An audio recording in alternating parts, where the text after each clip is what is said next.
After my recent video on the ultimate fate of Batman Beyond, this follow-up video almost wrote itself, because Terry's story only hits as hard as it does if you understand the tragedy that he inherits. So in today's video, I'll be answering one question in the most complete, canon-only way possible. What happened to the DC animated version of Batman? Where does Bruce Wayne end up? Who does he become? And what's his final in-universe fate? To do that properly, we need to treat the DCAU as what it is. A long, connected biography. A lifetime told across multiple shows and films. And the key point is this.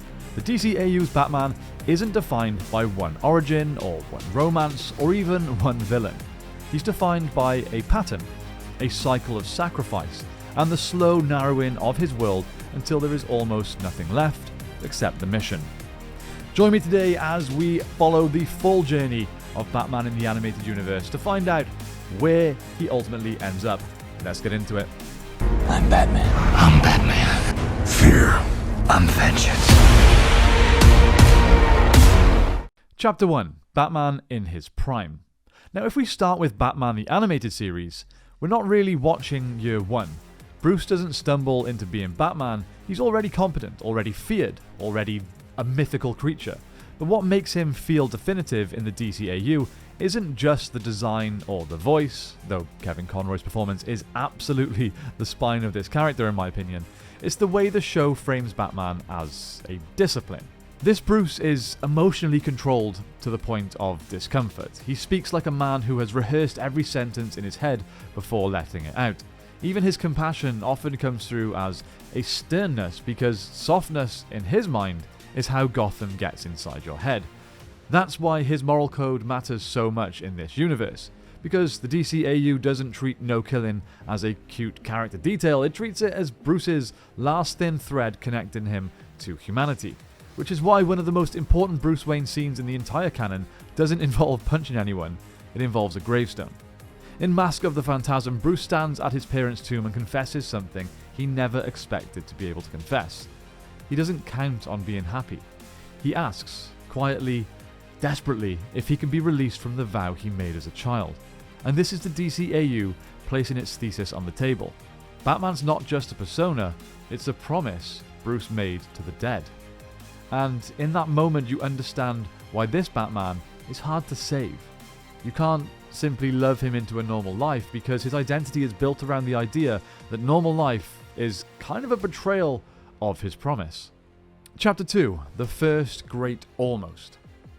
Mask of the Phantasm is essential in this story because it shows something the main series only really hints at. Bruce almost leaves. He's genuinely on the verge of choosing Andrea Beaumont. He proposes, he wants it, he tries to imagine a life where he can stop being a weapon. And when that collapses, when Andrea disappears from his life, Bruce doesn't simply mourn a relationship, he converts grief into purpose yet again. He does what he always does. He turns pain into Batman. And this matters because it becomes the blueprint for every relationship that he has afterwards.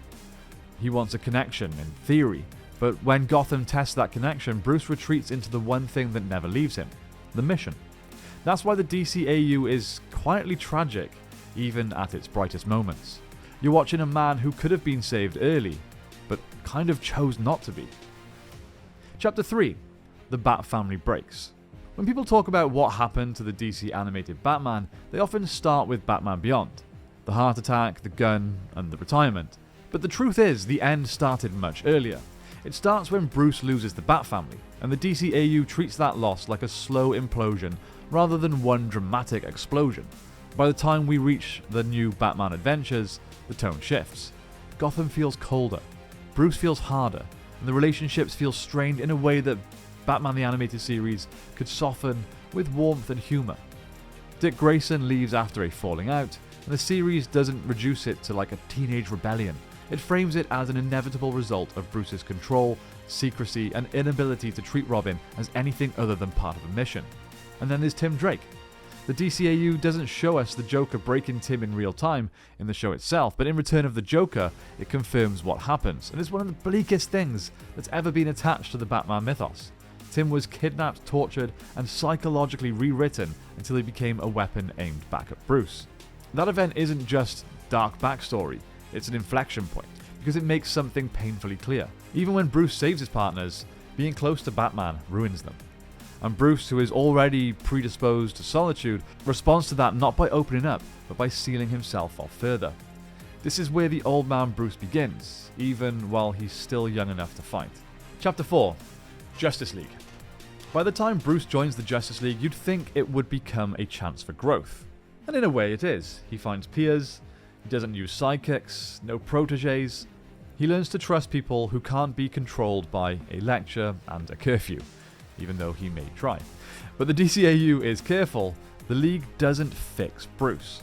It gives him perspective, and then it shows you how stubborn he really is, because even among gods, essentially, Bruce still behaves like a man who believes the moment he relaxes, someone's going to die. And that's the central tragedy of this Batman.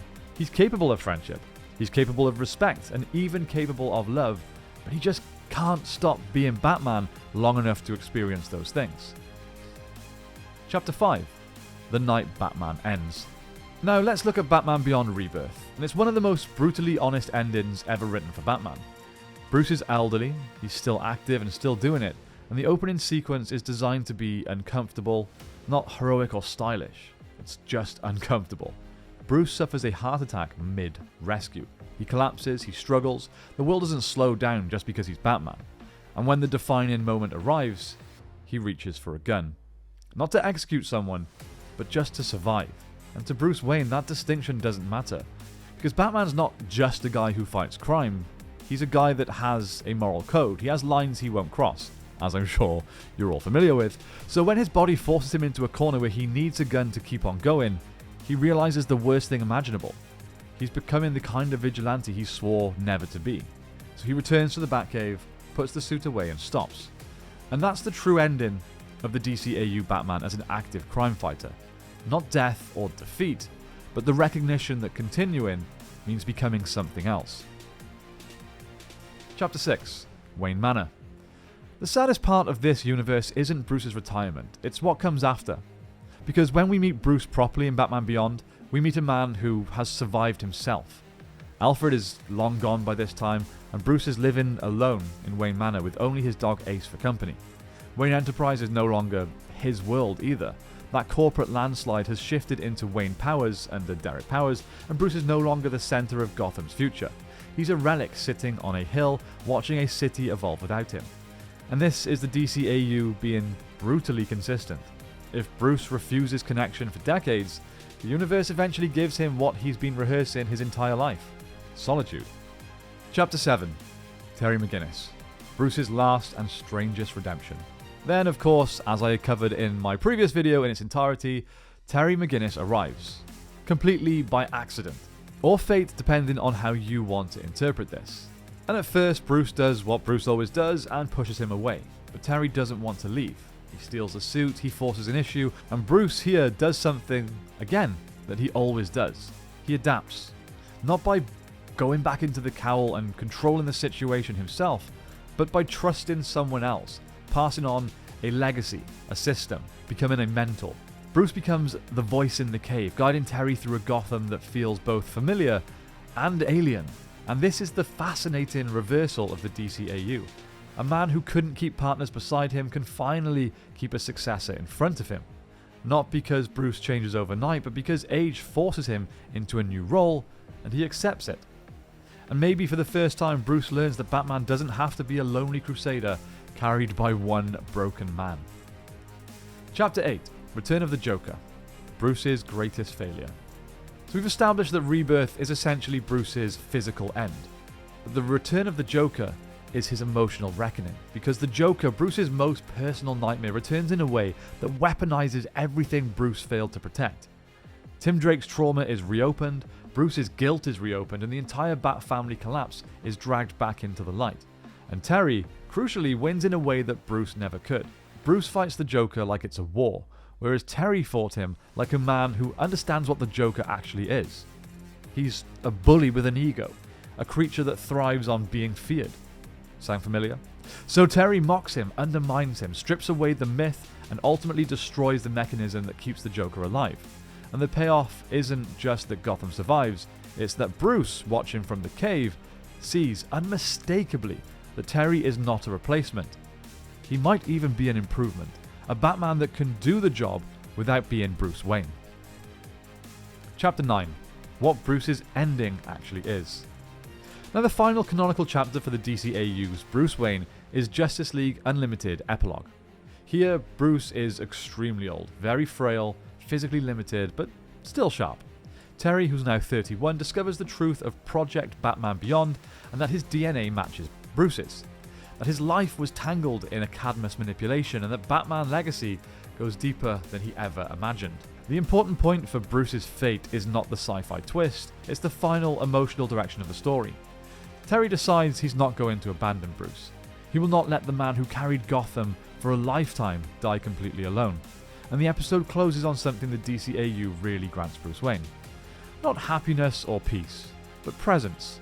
A human being choosing to stay, and that's why in pure DCAU canon, the most accurate answer to what happened to Batman is this. Bruce Wayne lived long enough to see Batman survive him. So he didn't die on screen. This canon never shows his final moment, but the DCAU gives you something arguably more meaningful than a death scene.